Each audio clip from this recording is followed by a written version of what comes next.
Olá, meu nome é Lohane Souza, sou diretora executiva e fundadora da Acelere, Gestão com Pessoas, e nós vamos produzir a partir dessa semana conteúdos de gestão com pessoas e liderança para compartilhar com vocês um pouquinho dos conhecimentos que a gente tem adquirido a partir da prática do serviço junto aos nossos clientes.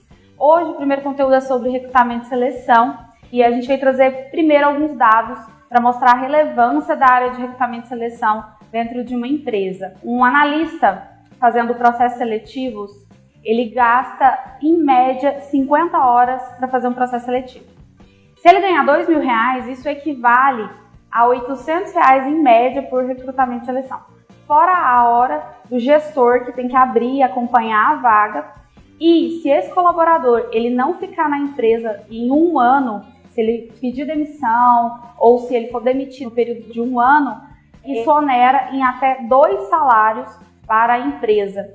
Isso quer dizer que o recrutamento e seleção impacta de forma muito representativa nos custos de um negócio. Por isso, a gente elaborou 5 dicas para aumentar a sua chance de encontrar o candidato perfeito. A primeira dica é para o processo de mapeamento de cenário, é o processo de abertura de vaga. E o erro cometido por muitos analistas, por muitos profissionais da área de RH, é mapear somente o perfil do candidato, enquanto é necessário também mapear o perfil da equipe e o perfil da empresa. Algumas perguntas que podem ser feitas para o dono da empresa ou para o líder da vaga são: o que ele realmente valoriza nos colaboradores dele? Aquilo que ele não tolera, os erros cometidos pelos últimos colaboradores, os acertos, tudo isso conta um pouquinho daquilo que o líder tem como valor. O Rogério Leme escreveu um livro em 2007, onde ele trouxe uma excelente abordagem para ajudar líderes que não conseguem ser específicos em relação àquilo que eles querem e esperam do candidato. Ele ensinou uma técnica que é: ajude o seu líder a listar características dos últimos líderes ou ocupantes da vaga. Quando ele fizer isso, pergunte para ele o que ele gosta, o que ele não gosta e qual seria o ideal em cada uma dessas características. Isso ajuda principalmente líderes que não conseguem ser específicos em relação àquilo que eles desejam. A segunda dica é aplicável à etapa recrutamento. Na etapa recrutamento, que é talvez uma das mais desafiadoras, é importante compreender quais são os pontos de comunicação com o seu candidato. Para uma vaga de mecânico, por exemplo, o que os mecânicos leem? Onde que você pode postar a sua vaga? Terminais de ônibus, jornais populares, quais são os grupos que eles estão no Facebook? Para vagas no interior, funciona muito carro de som. Para vagas de executivo, LinkedIn. Então é importante entender quais são os pontos de comunicação com o seu candidato para fazer uma divulgação efetiva da vaga. A terceira dica se aplica à etapa seleção. Acredito que muita gente já deve ter ouvido falar sobre seleção por competências, que consiste em uma série de entrevistas, dinâmicas e testes situacionais para avaliar se o candidato tem ou não as competências que foram definidas, tanto as técnicas quanto as comportamentais. Mas hoje eu vou falar sobre 2 variáveis que são tão relevantes quanto competência: valores e paixão. Paixão. Competência se desenvolve. Há teses científicas que defendem que até caráter se desenvolve, mas paixão é impossível. É importante entender qual a paixão do candidato, que brilha os olhos dele e até o nível de paixão e de significado que ele vê nas coisas. Perguntas como: qual é a contribuição que você adoraria fazer se contratado? Ou o que você sempre adorou fazer? Perguntas para entender o que brilha os olhos do candidato são muito relevantes. Até porque empresas apaixonadas precisam de candidatos apaixonados e vice-versa. Valores. Existem perguntas que ajudam a entender quais são os valores do candidato, até para entender se os valores do candidato são compatíveis com os valores da empresa.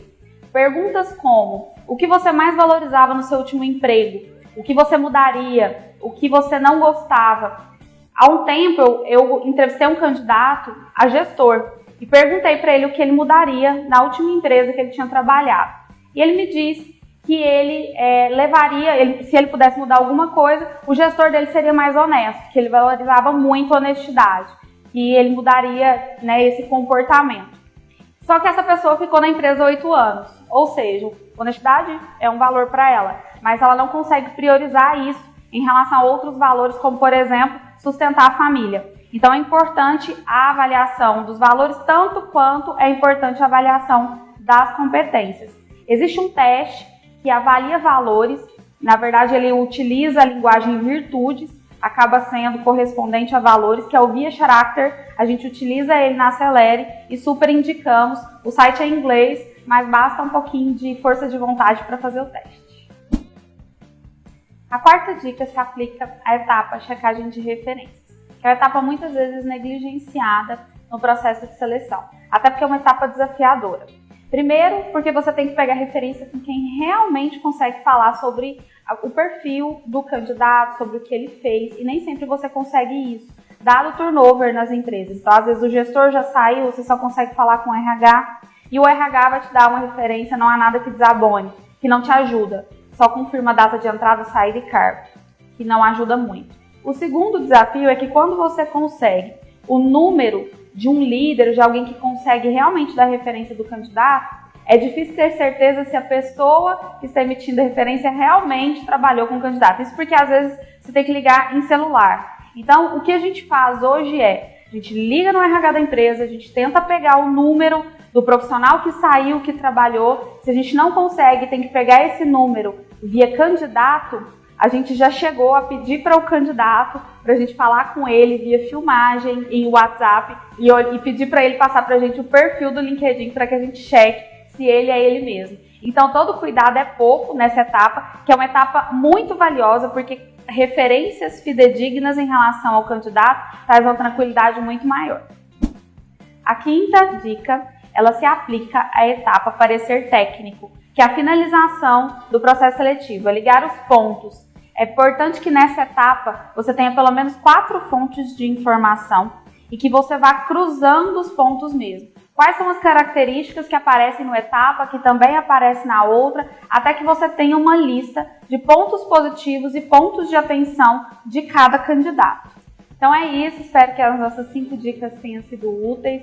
Continue acessando os nossos conteúdos, nos acompanhe pelas redes sociais, Acelere com 2 Cs no LinkedIn, no Instagram, no Facebook. E se você tem alguma dica, alguma sugestão ou alguma pergunta, deixe aqui. Um beijo grande, bora acelerar!